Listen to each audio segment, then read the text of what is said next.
إلا رسول الله. إنا كفيناك المستهزئين.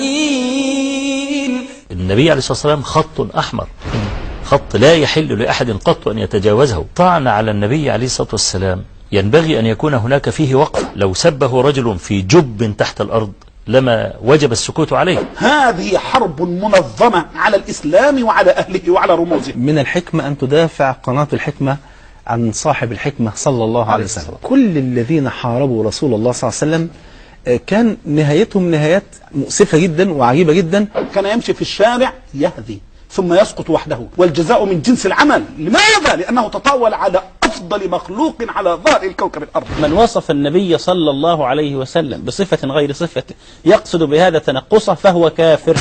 كان ينبغي أن تدق فيها عنق، لأنه كاذب على الله وعلى رسوله وعلى المؤمنين. أي بني آدم تسول له نفسه أن يلمز النبي عليه الصلاة والسلام، نحن له بالمرصاد.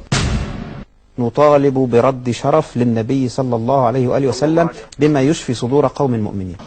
إلا رسول الله. إنا كفيناك المستهزئين.